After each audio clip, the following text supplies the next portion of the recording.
Explore Hyderabad exclusive temple jewelry exhibition Nakshi Mela at Varahi Silver Jewelry KPHP.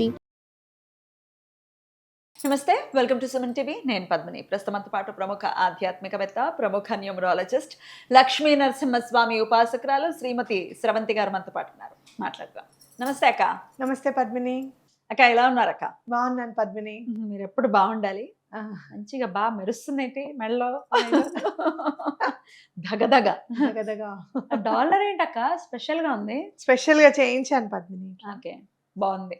అదేమన్నా open అవుతుందా? Open అయితే చూపించండి, ఏముంది లోపల? చాలా ప్రెషియస్. బావగారు ఫోటో, సింగం. అప్పుడు మూవీ వచ్చినప్పుడు అట్లా రెడీ అయ్యేవారు. ఆ ఫోటో అంటే చాలా ఇష్టం నాకు.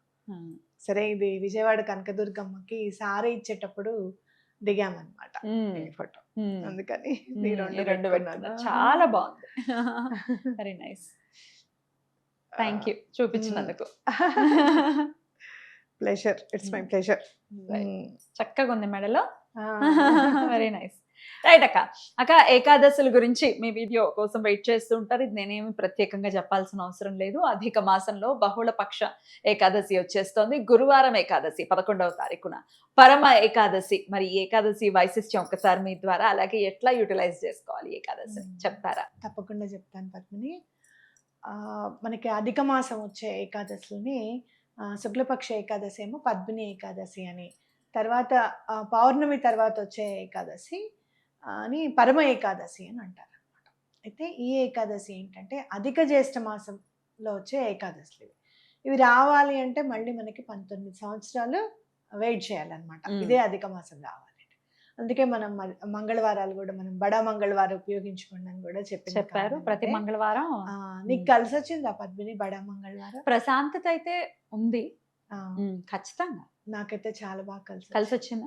చాలా బాగా కలిసి వచ్చింది. ప్రశాంతతకు మించిన ఐశ్వర్యం ఏముంటుంది కదా. ఒక ధైర్యం అయితే ఉంది.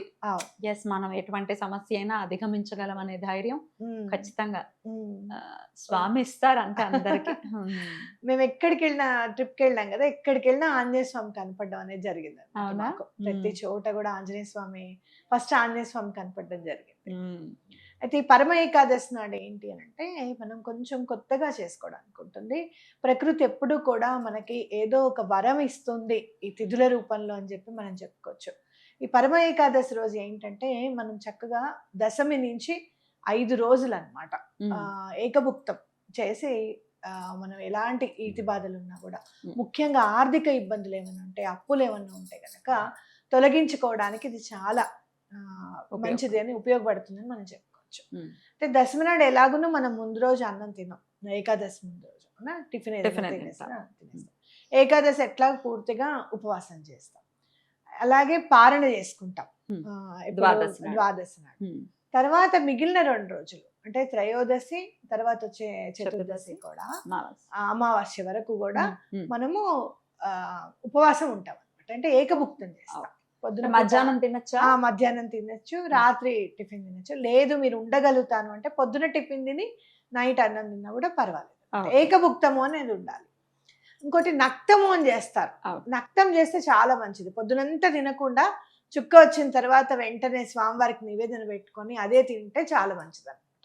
తినడానికి ఏముంది, అప్పుడు మనం అన్నం కూర పప్పు అని కాకుండా కొంచెం ఉప్పుడు పిండనో లేకపోతే పొంగల్ చేసుకునో సాబుదానా కిచడి అని చేస్తారు. అట్లాంటివి చేసుకుని తింటే కనుక మంచిది. ఉల్లిపాయ వెల్లుల్లిపాయ నిషిద్ధం. ఎటువంటి పరిస్థితుల్లోనూ ఈ 5 రోజులు అంటే దశమి నుంచి వాడకుండా ఉండాలన్నమాట, అమావాస్య వరకు. ఓకే, ఇలా చేస్తే ఆర్థిక ఇబ్బందుల నుంచి బయటపడ ఆర్థిక ఇబ్బందులు తొలగిపోతాయి అని చెప్పుకోవచ్చు. అంటే ఆర్థిక ఇబ్బందులు తొలగిపోవడానికి నేను ఈ ఉపవాసానికి ఏంటి రిలేషన్ అంటే, మనం తినకపోతే స్వామి ఇష్టమా? కరెక్ట్ అవునా కదా. అన్నం తినమనేది అన్నపూర్ణాదేవి అని అంటారే, భగవంతుడు చూస్తూ ఊరుకోడు, మనకి ఆకలి మీద ఉంటాను అంటారే. మరి ఇట్లా ఉపవాసం చేస్తే ఏంటి అని అంటే కనుక, మనలో ఉన్న 7 చక్రాల్లో ముందు మూలాధార చక్రం కనుక క్లెన్స్ అయిపోతే కనుక మిగతా అన్ని చక్రాలు కూడా క్లెన్స్ అవుతాయి అని చెప్పుకోవచ్చు అనమాట. అలాగే సోలార్ ప్లెక్సస్ చక్ర అంట, ఇక్కడ ఉన్నది స్వాదిష్టాన చక్ర, రూట్ చక్ర అంటారు, మూలాధార చక్ర. ఇప్పుడు మనం గనక ఈ ఉపవాసం అనేది చేస్తే ముందు ఈ 2 చక్రాలు క్లెన్స్ అవుతాయి అన్నమాట. ఓకే, అంటే ఇది తినకూడదు ఇది తినాలి అనే దీంతో ఉంటాం. వాటర్ ఎక్కువగా తాగుతాం, కాస్త దాహం అనిపించింది, కొంచెం ఆకలి ఎక్కువ వేస్తుంది అనుకో, కొంచెం నిమ్మకాయ నీళ్ళు తాగుదాం అని చెప్పి నిమ్మకాయ నీళ్ళు తాగుతాం. అవునా, బయట ఎక్కువ తినం, ఉల్లిపాయ వెల్లుల్లిపాయ తినకూడదు అని చెప్పి. ఈ ప్రాసెస్ లో క్లెన్స్ అవుతుంది బాడీ, డిటాక్స్ అయిపోతుంది, టాక్సిన్స్ అన్ని వెళ్ళిపోతాయి. ఎప్పుడైతే మురికి వెళ్ళిపోతుందో, మలినం అనేది వెళ్ళిపోతుందో, అప్పుడు చక్రాస్ క్లెన్స్ అవ్వడానికి, మంచి ఆలోచనలు రావడానికి అవకాశం ఉంటుంది. ఎవరితో ఆర్గ్యుమెంట్ చేసేటప్పుడు, నేను డైట్ చేసేటప్పుడు అయితే అస్సలు ఆర్గ్యూ చేయను. వడ్రా బాబు మీరేం మీరేం చేసుకుంటే చేసుకోండి, అసలే ప్రోటీన్ తింటున్నా, అదేమో తొందరగా రీజ్ అవ్వదు అవునా కదా. కాబట్టి ఇది చేస్తే ఎవరైనా ఏమైనా చేసినా కూడా ఆగుతాం, అంటే కామ్నెస్ వస్తుంది, కోపం తొందరగా రాదు. మన ఉల్లిపాయ వెల్లుల్లిపాయ ఎందుకు తినకూడదు అంటున్నారు అని అంటే తామసం ఎక్కువైపోతుంది అనమాట ఆ ఐటమ్స్ తింటే గనక, అవునా కదా. సో అందుకని తినకూడదు అని అంటారు. మరి బాబా గారు ఏకాదశి నాడు ఉల్లిపాయ తినమన్నారు కదా, బాబా అలాంటప్పుడు మీరు బాబాని పూజిస్తున్నారు కదా, మరి దీన్ని మీరు దాటేసినట్టే కదా. అంటే గురువుని సేవిస్తే కనుక నెమ్మదిగా అవి తిన్నా కూడా మనకి వంట బట్టన్నట్టు విధంగా మనని మౌల్డ్ చేస్తారు ఆయన టోటల్ గా. అంటే ఎట్లా క్లెన్స్ అయిపోతాయి మన చక్రాస్ అంటే, మనం ఏం తిన్నా, ఫుడ్ ఏం తిన్నా కూడా, కొంచెం తామసమైన ఫుడ్ తిన్నా గానీ, ఎవరితో ఏమన్నా ఆర్గ్యుమెంట్స్ చేసే ఉన్నా కూడా, మనలో అలాంటి బుద్ధులు ఉన్నా కూడా నెమ్మదిగా అవన్నీ కూడా క్లియర్ అయిపోతాయి. అంటే మనం అక్కడ దాకా వెళ్ళాము అంటే ఒక స్టెప్ ఎక్కినట్టు మనం గుర్తుపెట్టుకోవాలి. గురువు ఆరాలోకి వెళ్తే చాలు, ఏం చేయాల్సిన అవసరం లేదు కదక్క. రైట్. అలా మనం ఏకాదశి నాడు ఒక విధంగా చెప్పాలి అంటే గురువులందరికీ సేవ చేసినట్టే మనం ఏకాదశి వ్రతం చేస్తే. ఎందుకంటే జగద్గురు కృష్ణ పరమాత్మ, అర్థమైందా. కాబట్టి ఆయనకి చేస్తే ఇంకా గురువులందరికీ సేవ చేసినట్టే అనమాట. అందుకే సనాతన ధర్మం ఏకాదశి నాడు వ్రతం చేయండి, ఏకాదశి నాడు ఉపవాసం ఉండండి అని చెప్తుంది. మనం నెంబర్ వైజ్ చూసుకున్నా కూడా 11 is very powerful number. Yes, గురువారంతో కూడి వస్తుంది. గురువారంతో కూడినది 11 డేట్, ఇప్పుడు 11th డేట్. అలాగే ఏకాదశి కూడా 11. ఆ 11వ రోజు మనం తినకుండా ఉండండి, ఉపవాసం చేయండి అనడానికి కారణం అదనమాట. Amazing amazing. సో అలాగే ఒకవేళ ఇలా 5 రోజులు మా వల్ల కాదండి, ఓన్లీ ఏకాదశి ఒక్క రోజు చెయ్యొచ్చా అంటే వాట్ ఈస్ యువర్ ఆన్సర్? తప్పకుండా చేయొచ్చు. అయితే మీరు ఒక పని చేయండి, అన్నాన్ని భిన్నం చేసుకొని తినండి.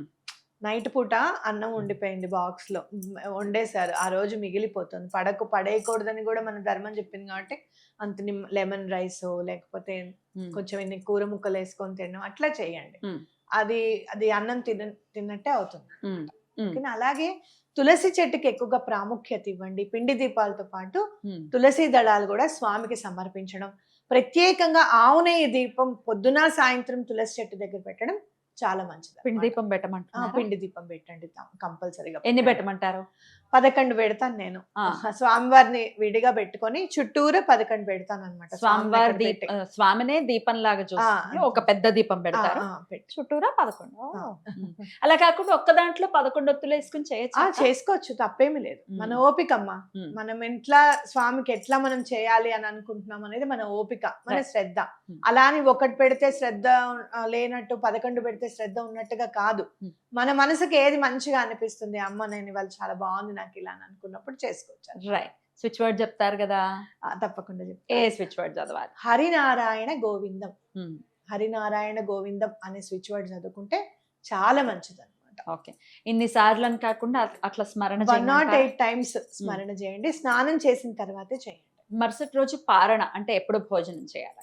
పారణ 8:19 నెక్స్ట్ డే ద్వాదశి రోజు ముందే చక్కగా 6 లేచేసి స్నానాధికాలు ఇల్లు నీట్ చేసేసుకొని అంతా చేసేసుకొని వంట చేసేసుకొని స్వామికి నివేదన చేసి, ఎవరికైనా ఏదైనా కొంచెం పండు ఫలం ఏదో ఒకటి పని వాళ్ళకైనా సరే వాళ్ళకి కొంచెం పెట్టి మీరు తినండి. అద్భుతం, చాలా చక్కగా తెలియజేశారు. ఖచ్చితంగా ఈ పరమ ఏకాదశిని మన వాళ్ళందరూ వినియోగించుకుని పాంచరాత్రి వ్రతం లాగా చెప్పి ఉన్నారు కాబట్టి ఖచ్చితంగా ఈ ఆర్థిక ఇబ్బందుల నుంచే మనం చాలా సతమతం. ఇంకొక విషయం తెలుసా, నేను ఉడిపి వెళ్ళేసి వచ్చా, గోకర్ణం వెళ్ళేసి వచ్చా, మురుడేశ్వర్ వెళ్ళేసి వచ్చా. ఉడిపి వెళ్ళారు? ఉడిపి వెళ్ళాను. మేడం తెలుసా మీకు ఈ విషయం? చాలా మారిపోయారు. తర్వాత కొట్లాడతా, ఇప్పుడైతే వీడియో ఎండ్ చేస్తా.